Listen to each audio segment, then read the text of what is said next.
Assalamualaikum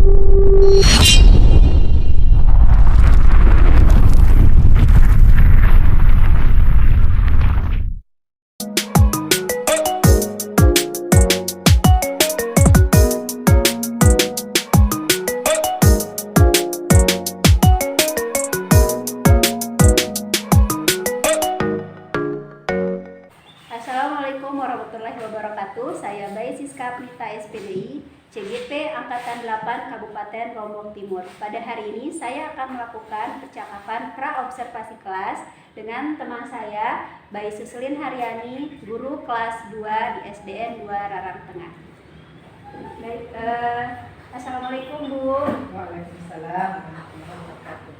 Baik, jadi hari ini kita akan mengadakan percakapan observasi sebelum nanti saya akan masuk atau melakukan observasi di dalam kelas itu ya. Adapun tujuan supervisi ini adalah untuk mengetahui dan mengevaluasi jalannya proses pembelajaran, dan kenapa kita hari ini melakukan percakapan pra-observasi adalah sebagai persiapan awal nanti untuk sebelumnya melakukan observasi di dalam kelas atau melakukan pembelajaran di dalam kelas agar lebih siap ya Bu. Oke. Baik, di sini ada beberapa pertanyaan yang ingin saya sampaikan. Yang pertama adalah tujuan pembelajarannya. Di sini kira-kira apa tujuan pembelajaran yang ingin dicapai nanti pada saat observasi kelas itu, pada saat pembelajaran? Tujuan pembelajarannya saya pilih dua saja ya. Yang pertama, siswa dapat melakukan pengamatan sederhana tentang keberagaman benda di lingkungan sekitar dengan benar. Yang kedua yaitu siswa dapat mengelompokkan keragaman benda di lingkungan sekitar berdasarkan wujudnya dengan benar. Ya baik, jadi di tujuan pembelajarannya tadi supaya siswa dapat melakukan pengamatan sederhana dan dapat mengelompokkan keragaman benda di lingkungan sekitar ya. Iya baik. Kemudian di sini di area pengembangannya ya yang ingin dicapai. Di sini nanti bagaimana area pengembangan yang ingin dicapai? Saya ingin mencapai area pengembangan saya ada aspek pengetahuan dan ada aspek keterampilan. Pertama yaitu aspek pengetahuan dengan melakukan pengamatan sederhana dan menuliskan hasil pengamatannya. Itu aspek pengetahuannya. Yang kedua yaitu aspek keterampilan, yakni siswa mengelompokkan keragaman benda di lingkungan sekitar berdasarkan wujudnya. Jadi nanti setelah mengadakan pengamatan, siswa itu mengelompokkan benda-benda itu berdasarkan wujudnya. Itu aja. Baik, jadi area pengembangan yang sudah dicapai nanti ada aspek pengetahuannya dan juga ada aspek keterampilan. Baik. Selanjutnya di sini di strategi. Nah, di strategi pembelajarannya ini kira-kira saya ingin mendengarkan ini kira-kira rancangan pembelajarannya, strateginya, modelnya atau metode dan media pembelajarannya seperti apa? Ya, pertama dulu saya ingin pembelajaran yang berdiferensiasi ya, berdasarkan kesiapan siswa. Pertama dulu saya akan membagi siswa berdasarkan kesiapan dan kemampuannya, supaya nanti saya bisa menyesuaikan kira-kira apa yang akan diberikan, materi apa yang akan diberikan bagi siswa yang dengan kemampuan yang tinggi ataupun dengan kemampuan siswa yang berkemampuan lebih rendah gitu ya. Kemudian pembelajaran diferensi ini berdasarkan siap pembelajar siswa yang diintegrasikan dengan pembelajaran sosial emosional, melakukan pembagian kelompok sesuai dengan kemampuan dan keterampilan serta keaktifan siswa. Selain itu juga model yang saya gunakan menggunakan model pembelajaran berbasis lingkungan dengan metode diskusi kelompok. Nah, kemudian setelah diskusi kelompok, siswa juga akan diberikan penugasan dan tanya jawab sekitar materi-materi yang sudah kita berikan. Kemudian media pembelajarannya saya menggunakan di samping menggunakan gambar-gambar beberapa benda, kemudian juga menggunakan lingkungan sekitar dengan pengamatan langsung di lingkungan sekitar sekolah. Iya baik, jadi strategi yang dipersiapkan tadi ya ingin melakukan pembelajaran yang berdiferensiasi berdasarkan kesiapan belajar siswa ya, dan Ya nanti diintegrasikan dengan pembelajaran emosional ya. Ya kemudian nanti ada menggunakan model pembelajaran berbasis lingkungan dan metode diskusi kelompok ya Bu ya. Iya, baik. Kemudian ada penugasan dan tanya jawab. Nanti media pembelajarannya selain menggunakan gambar-gambar juga akan menggunakan lingkungan sekitar. Mencari di lingkungan sekitar. Iya, baik. Kemudian itu saja ya Bu untuk strategi pembelajarannya. Nah, kira-kira di hari apa Ibu akan melakukan pembelajaran? Kebetulan materi ini hari Kamis. Hari Kamis saya akan melakukan akan memberikan materi ini di kelas 2, jadi mungkin hari Kamis saja ya Bu ya. Oh iya, hari Kamis. Baik, jadi nanti saya akan datang dan melakukan supervisi kelas. Saya akan mencatat, kemudian melihat apa saja yang terjadi di dalam kelas ya Bu ya. Setelahnya nanti setelah selesai pembelajaran itu saya akan melakukan percakapan pasca observasi kelasnya. Seperti itu ya Bu. Ya, terima kasih. Selamat pagi anak-anak. Sehat semuanya? Tetap semangat? Sekarang sebelum kita mulai pembelajaran, silakan ketua kelas Maulidi memimpin doanya dulu ya. Ayo Maulidi berdoa.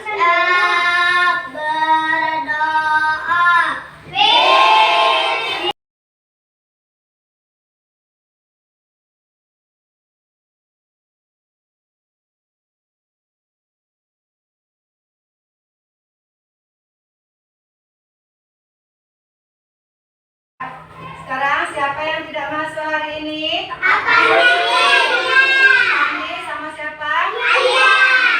Ada yang tahu apa Andi kemana? Kalau Aliana kemana? Ya. Nah, sekarang kita akan belajar tentang sebelumnya pembelajaran hari ini. Tujuan pembelajaran hari ini yang pertama yaitu sekarang bertanya dulu hari apa sekarang? Kamis tanggal berapa? Ya, tanggal 5 bulan 10 ya. Ya. Kita akan belajar tentang benda, mengelompokkan benda berdasarkan bentuk dan wujudnya ya. Nah, tujuan pembelajaran kita hari ini yang pertama yaitu mengamati keragaman benda yang ada di sekitar kita ya. Yang kedua yaitu mengelompokkan benda berdasarkan wujudnya dengan benar. Nah, jadi nanti sebelum mulai ini kita bernyanyi dulu atau bagaimana? Nyanyi apa? Rame-rame, masa rame-rame? Ayo coba. 1, 2, 3 mulai.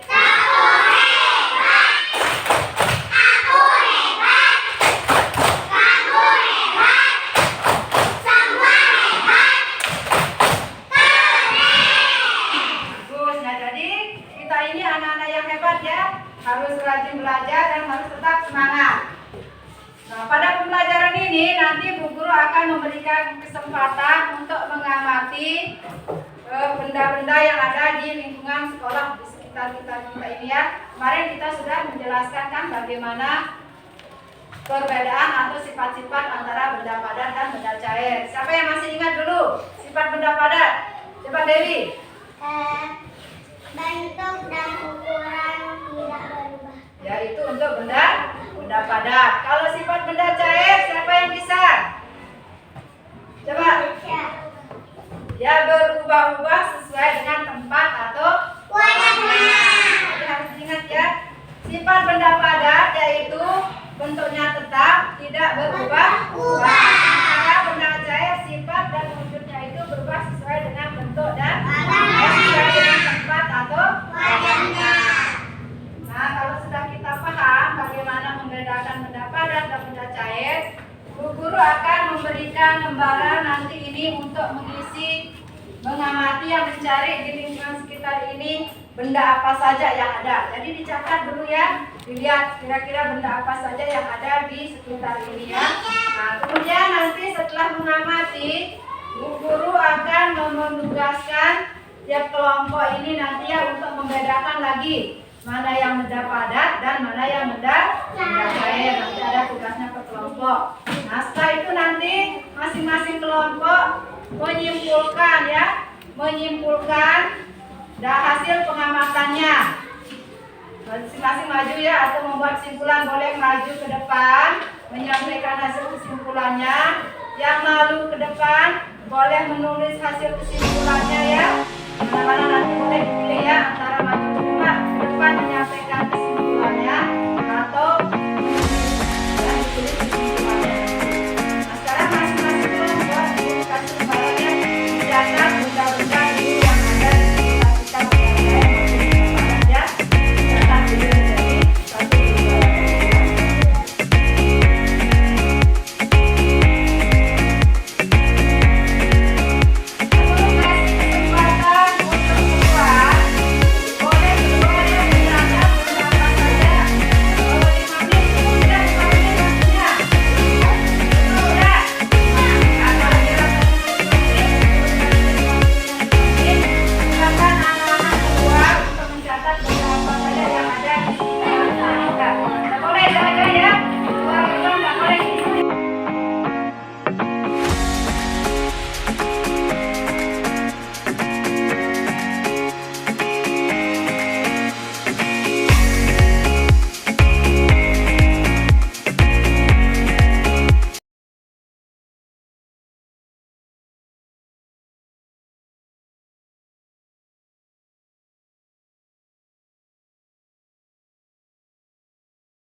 Sudah semuanya?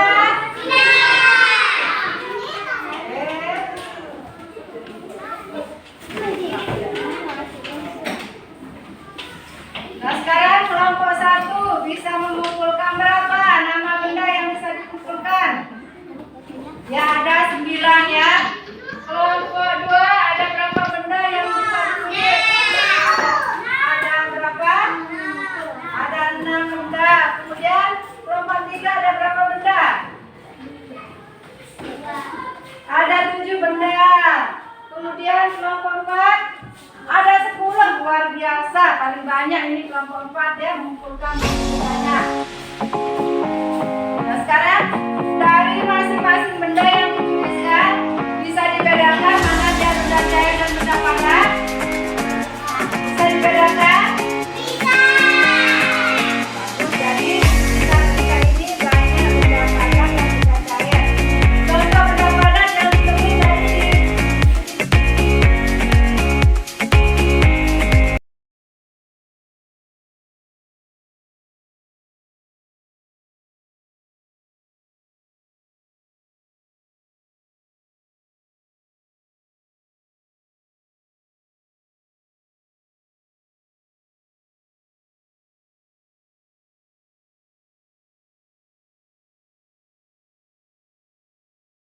Kita apa saja?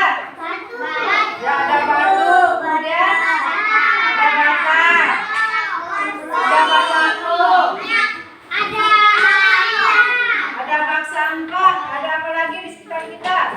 Ada bangku, apa lagi? Ada meja.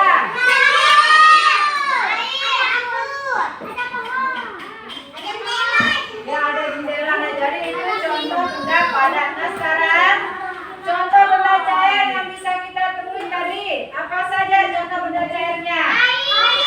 Air. Kemudian ya ada sirup. Apa lagi? Benda cair. Apa benda? Ada termasuk benda cair bukan meja? Bukan termasuk benda apa meja? Ya, benda padat karena dia bentuk dan wujudnya tidak berubah ya.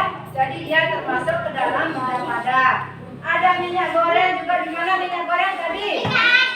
Ya, di ibu yang jualan itu ya, ada minyak gorengnya di sana. Nah, sekarang Bu Guru punya 4 buah amplop ya. Ada 4 amplop di sini. Di dalam amplop ini Gambar apa? Nanti lihat sendiri ya, ada gambar apa kira-kira di dalam amplop ini. Masing-masing kelompok, Bu Guru akan kasih satu amplop dan satu buah lembaran yang akan diisi. Nah ini ya, ada. Bagaimana cara mengisinya ini? Nanti amplopnya dibuka ya, kemudian ditempel gambar yang ada di dalam amplop ini sesuai dengan kelompok wujud bendanya ya. Kelompok di atas ada contoh benda padat, yang di bawah contoh benda air. Jadi Bu Guru akan bagikan masing-masing kelompok ini satu buah amplop dan satu buah KPDA sebenarnya ini. Sama Alif nanti ditempel ya. Oleh itu ya kelompok. Sekarang Bu Guru akan bagikan ya masing-masing kelompok satu amplop.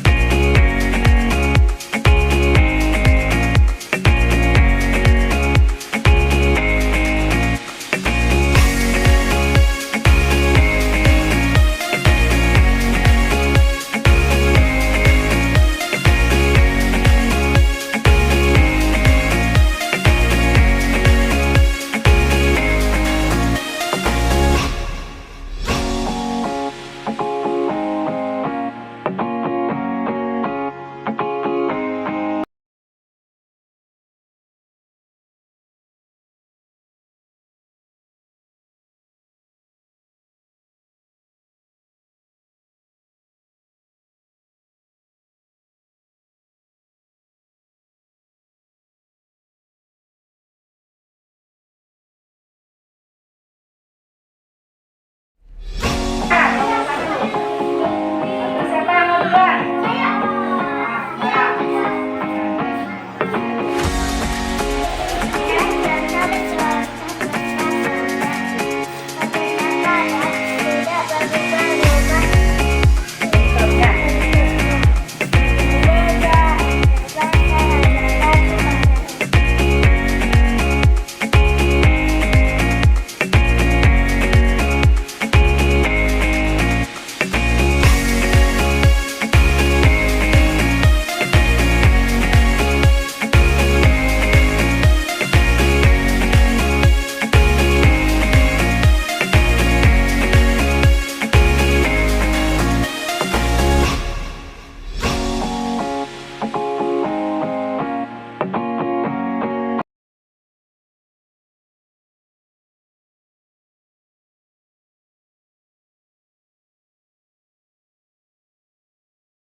Terima kasih. Tepuk tangan untuk kelompok 3.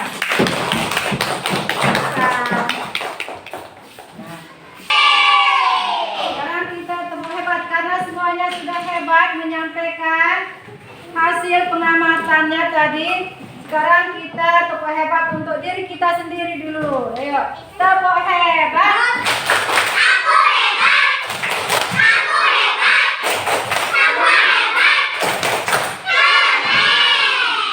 Tepuk tangan semuanya. Nah sekarang Bu Guru akan membuat permainan ban ditiup sama ban kempes ya. Kalau Bu Guru bilang ban ditiup, kita tarik nafas ya. Tarik nafas sambil berdiri. Kemudian kalau Bu Guru bilang ban kempes, buang nafasnya lewat mulut sambil duduk. Nah, sekarang duduk ya, waktu dulu semuanya. Kita akan memulai permainannya. Ban ditiup, tarik nafas, ban kempes. Kita ulang sekali lagi. Tiup, tahan, tahan, ban kempes. Nah, bagaimana perasaannya? Oke, nah masih tetap semangat? Biasa.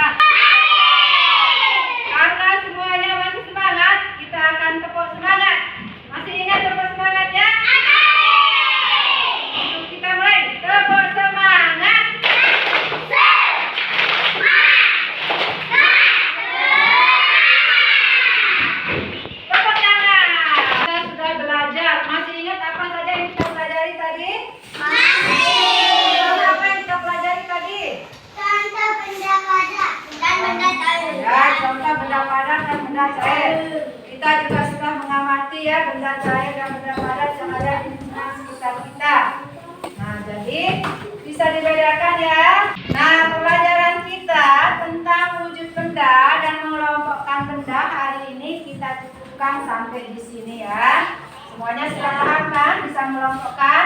Nanti sampai di rumah ulang lagi pelajarannya itu, dilihat-lihat di rumah kita itu kira-kira ada benda apa saja. Ya, kami lihat oh ini termasuk benda padat, oh ini termasuk benda cair. Nanti di rumah kita bisa membedakannya ya. Nah, untuk besok kita akan belajar tentang mengenal lagu ya, lagu panjang pendek bunyi lagu ya. Kita akan belajar tentang panjang pendek nada ya. Bagaimana memberi tanda pada nada yang panjang dan nada yang pendek. Sebelum kita akhiri pelajaran kita akan berdoa dulu ya. Tapi pesan Bu Guru nanti kalau pulang sekolah jalannya hati-hati ya. Jangan jalan di aspal, jalannya itu harus di pinggir. Kalau mau nyebrang, lihat dulu, tengok kiri, tengok kanan. Kalau sudah tidak ada motor, tidak ada kendaraan, baru nyebrang ya. Tidak boleh main-main di pinggir jalan saling dorong-dorong ya. Kemudian kalau keluar dari pintu juga harus tertib, tidak boleh saling dorong-dorong ya. Nah, sekarang kita akhiri pembelajaran kita dengan berdoa. Semoga apa yang kita pelajari hari ini bisa bermanfaat untuk kita nanti dan ke depannya ya. Semoga itu bisa bermanfaat. Ya.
Assalamualaikum warahmatullahi wabarakatuh. Waalaikumsalam warahmatullahi wabarakatuh. Ya, baik, jadi tadi kita sudah melakukan observasi ya Bu ya di dalam kelas. Ya, saya sudah mengamati bagaimana proses pembelajaran yang terjadi di dalam kelas. Nah, sekarang saya akan melakukan percakapan pasca observasi ya Bu ya.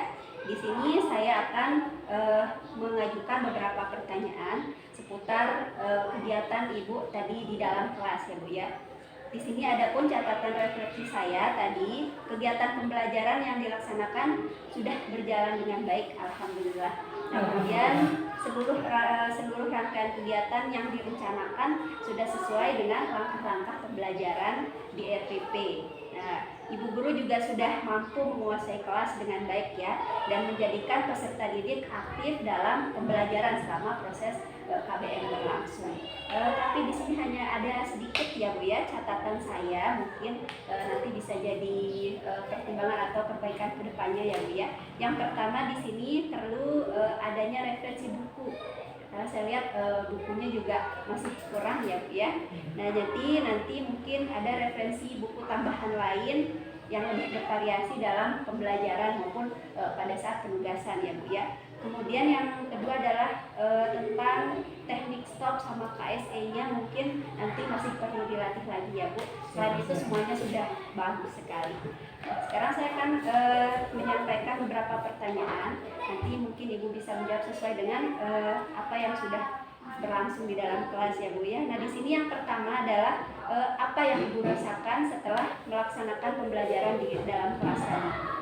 Pertama tentunya perasaan saya itu merasa senang karena mendapatkan hal baru terkait dengan pembelajaran yang saya laksanakan, pembelajaran KSE, dan menjadi lebih termotivasi lagi untuk belajar hal-hal baru terkait metode dan pembelajaran di dalam kelas supaya pembelajaran nanti lebih baik lagi ke depannya.